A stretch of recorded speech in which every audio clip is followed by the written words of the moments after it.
तो यहाँ पे जितने भी बसेस लगी हुई हैं तो इस सब का टिकट जो है आपको ये है पटना गांधी मैदान का CNG बस। तो भैया यहाँ पे AC के लिए कितना प्राइस पड़ जाएगा पटना के लिए? Hello guys, welcome back to my new another video. Guys आपको पता है अपने मुजफ्फरपुर में गवर्नमेंट बस स्टैंड भी है जो कि मुजफ्फरपुर रेलवे स्टेशन से काफी नजदीक में है, जहां से मुजफ्फरपुर से हर एक रूट के लिए बस भी अवेलेबल रहती है। तो कहां के लिए बस है और क्या क्या किराया लगता है और किस लोकेशन पे है, तो चलिए दिखाते हैं। भैया सामने में है अपना मुजफ्फरपुर रेलवे स्टेशन और इसके सामने में है गेट नंबर 2। तो यहाँ से हम लोग को बाहर निकलना है और यहाँ से हम लोग को मिलता है 2 रास्ता। तो यहाँ से हमको लेना है दाहिने, दूर इमली चट्टी में पड़ते हैं अपना सरकारी बस स्टैंड। तो अराउंड यहाँ से पैदल भी आराम से जा सकते हो, अदरवाइज यहाँ पे ऑप्शन मिल जाता है ऑटो लेने का।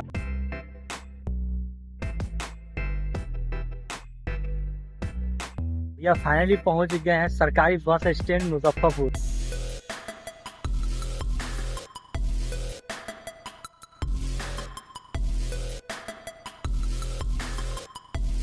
कुछ ऐसा दिखता है अपना मुजफ्फरपुर बस स्टैंड। तो गाइस मुजफ्फरपुर बस स्टैंड से यहाँ पे सभी रूट के लिए भी बस अवेलेबल रहती है और यहाँ पे CNG जो बसेस होती है वो भी भाई यहाँ पे चलती रहती है। तो सामने में भाई एक लगा हुआ है, ये है पटना गांधी मैदान का CNG बस और मुजफ्फरपुर से गांधी मैदान पटना के लिए है। तो भाई इसका अंदर का भी कंडीशन आप लोग को दिखाने वाला हूँ। तो भाई ये देख लो यार, ये है AC में CNG बस। तो कुछ ऐसा कंडीशन में मिल जाता है यहाँ से अपना मुजफ्फरपुर सरकारी बस स्टैंड से। तो ये इस टाइप का जो बस है वो सिर्फ यहीं से मिलता है भैया, जो सरकारी बस स्टैंड यहीं से मिल सकता है ना। तो यहीं से मिल जाएगा जो पटना के लिए CNG ऐसा कंडीशन में है। और यहाँ पे और भी ऐसा है जो गवर्नमेंट बसेस है वही यहाँ पे चलती है। तो भैया यहाँ पे AC के लिए कितना प्राइस पड़ जाएगा पटना के लिए? 158 और नॉन AC का 120 120 रुपए नॉन AC का और लगभग 150 रुपए AC का। तो ये प्राइस है हम लोग का अगर पटना जाते हो मुजफ्फरपुर गवर्नमेंट बस स्टैंड से CNG से। तो ये है हम लोग का। और यहाँ पे और भी ऐसा बसेस लगी हुई हैं तो अभी हम लोग उनका भी एक्सप्लोर करेंगे, लेकिन फिलहाल यहाँ का भी अदर कंडीशन भी दिखा देते हैं। तो यहाँ पे क्या क्या और क्या क्या चीज़ यहाँ पे अवेलेबल है। तो जब हम लोग सामने से इन किए थे तो इसका मेन गेट अंदर था और ये पूरा इसका एरिया हो गया और बीच में छोटा सा एक गार्डन जैसा बना हुआ है जिसमें अब पेड़ पौधा कुछ लगा हुआ है। और यहाँ पे चारों तरफ में जो भी दिख रहा है सब के सब गवर्नमेंट बसेस ही हैं जो कि मुजफ्फरपुर सरकारी बस स्टैंड से अदर जगह के लिए यहाँ पे मिल जाएगा। तो यहाँ पर भी कुछ लगा हुआ है और कुछ आगे भी लगा हुआ है और जहाँ पर से भी हम लोग देख करके आए थे वो सामने वाला बस है। तो यहाँ पे एक और बस लगा हुआ है जो कि शिवहर तरेयानी कुशहर के लिए है और दूसरा बस जो लगा हुआ है वो है औराई डुमरी के लिए। तो यहाँ पे जितने भी बसेस लगी हुई हैं तो इस सब का टिकट जो है आपको इसमें मिलेगा। तो अभी हम लोग इसके अंदर जाके देखने वाले कि भाई अंदर कंडीशन क्या है और टिकट प्राइस के लिए यहाँ पे लाइन लगाना पड़ता है। तो भाई ये रहा इसका टिकट काउंटर जहाँ पे टिकट वगैरह के लिए आप यहाँ पे ले सकते हो। तो यहाँ पे एक काउंटर बना हुआ है, सामने में इसका एक्टिव काउंटर है जहाँ पर से जिस रूट के लिए भी टिकट लेनी है यहाँ से मिल सकता है। और ये वो जगह है जहाँ पे जो बस लगती है किस किस रूट की। तो यहाँ पे जजुआर का यहाँ पे इस जगह पे बस लगता है और इस जगह पे मोतिहारी और बेतिया के लिए बस लगता है।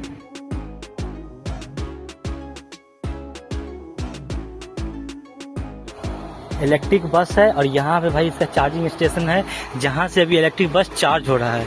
तो भाई साहब ये भी देखना था यार, देख लो यहाँ पे ये चार्ज हो रहा है इलेक्ट्रिक बस और ये रहा हम लोग का इलेक्ट्रिक बस जो कि कहाँ जाने वाला है अभी हम वो देखने वाले हैं। देख सकते हो भाई कितना बड़ा बस है।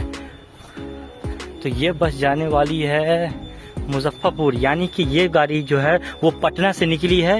यहाँ पे लिखा हुआ है पटना स्मार्ट सिटी लिमिटेड, यानी ये पटना से निकली है और ये मुजफ्फरपुर जर्नी करेगी। फिर यहाँ से ये चार्ज होगी, उससे ये बोर्ड चेंज होकर के फिर यहाँ पे पटना गांधी मैदान लिखा जाएगा। तो अभी हम लोग चलने वाले इसके अंदर में और देखने वाले कि इसके अंदर में क्या क्या फैसिलिटीज मिल जाती है और क्या टिकट प्राइस रहेगा। तो ये रहा है इसका जाने का गेट। हल नहीं, इसका 2 गेट है। ये है निकास गेट, यानी कि बाहर निकलने का इसका प्रवेश गेट पीछे की तरफ, लेकिन हम लोग पीछे की तरफ से नहीं, हम लोग आगे की तरफ से चलेंगे। तो कुछ ऐसा जाने पर लगता है हम लोग को, जहाँ पे भाई 2x2 का सीट मिल जाता है। यहाँ पे देख सकते हो, यहाँ पे 2x2 का सीट है और ये है टोटल लेंथ हम लोग का बस का। और यहाँ पे इसका प्राइस वगैरह भी लिखा हुआ है। तो अगर ये मुजफ्फरपुर का है 158, यानी कि अगर पटना से निकलेगी तो इसका इतना प्राइस रहेगा, दरभंगा के लिए 289 लग जाएगा। तो ये हम लोग को 2x2 सीट के साथ AC में प्रोवाइड हो जाता है ये इलेक्ट्रिक बस। तो फिलहाल ये अभी मुजफ्फरपुर में है और यहाँ पे अभी फिलहाल ये चार्ज हो रहा है। इसके बाद इसका जो टाइम रहेगा उस टाइम के हिसाब से ये सीधा जाएगा जो अगला इसका डेस्टिनेशन होगा वहाँ पे। और यहाँ पे जो डीजल से चलने वाली बस है उसके लिए भी यहाँ पे भाई अरेंजमेंट किया हुआ है। यहाँ पे देख लो, यहाँ पे एक स्टेशन बना हुआ है पेट्रोल और डीजल का। तो यहाँ पे जो फ्यूल से चलता है उसके लिए यहाँ पे फील होता है, क्योंकि कुछ देर पहले यहाँ पे एक लगा हुआ था जो कि डीजल से चलने वाला था। तो ये उसके लिए एक स्टेशन बना हुआ है और इसका मेंटेनेंस वगैरह जो इसके अंदर में होता है। और इसके आगे में भी एक बना हुआ है। तो अब हम लोग चलने वाले वहाँ पे कि वहाँ पे उस जगह पे क्या चीज़ होता है, क्योंकि वहाँ पे काफ़ी बस लगा हुआ है, लेकिन शायद यहाँ पे इसका सर्विसिंग वगैरह होता है, क्योंकि यहाँ पे बहुत सारा पार्ट भी बिखरा हुआ है। तो भाई इस जगह पे बस का सर्विसिंग किया जाता है और स्पेयर पार्ट्स वगैरह इस जगह पे काफ़ी बिखरा हुआ है। तो जो भी बस में कुछ प्रॉब्लम हो तो इस जगह पे उसको सही किया जाता है, क्योंकि भाई यहाँ पे बहुत सारा बस भी है जो सामने में देख लो यार क्या कंडीशन में पड़ा हुआ है।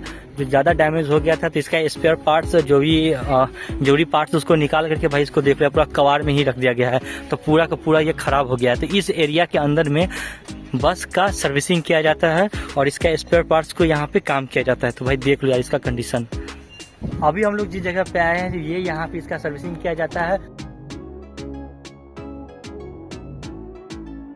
तो यहाँ पे एक और बस तैयार है जाने के लिए, जो कि सीतामढ़ी जाएगी और ये वाला बगल वाली ये जाएगी पटना। ये बस स्टैंड मुजफ्फरपुर जंक्शन से लगभग 500 मीटर की डिस्टेंस पर पड़ जाता है, जो कि वॉकिंग डिस्टेंस 5 से 7 मिनट के अंदर में आप यहाँ पे पहुँच सकते हो। यहाँ पे टोटल जितने भी जगह सभी के लिए यहाँ पे हर रूट के लिए बस अवेलेबल रहती है 24 आवर्स और इसका प्राइस भी काफ़ी मिनिमम है। लेकिन एक चीज़ है जो यहाँ पे डिसअपॉइंट करता है, वो है यहाँ का भाई साफ सफाई। तो यहाँ पे प्रॉपर तरीका से यहाँ पे साफ सफाई और मेंटेनेंस में नहीं है। जहाँ पे यहाँ पे बाथरूम वगैरह और टॉयलेट वगैरह हो और पीने का पानी यहाँ पे भाई सही तरीका से प्रोवाइड नहीं होता है। बाकी यहाँ पे सब सही है और जो भी बस है वो भी नीट एंड क्लीन है और वेल कंडीशन में सभी बस यहाँ पे मिल जाती है। तो दोस्तों ये था मुजफ्फरपुर सरकारी बस स्टैंड का टोटल कंप्लीट व्लॉग। मेरा वीडियो थोड़ा भी यूजफुल और सेटिस्फाइंग लगा तो भाई सब्सक्राइब करके ही जाना और वीडियो को शेयर जरूर करना, ताकि प्रॉपर इन्फॉर्मेशन सही लोगों के पास पहुँच सके। तो मिलते हैं अनदर वीडियो।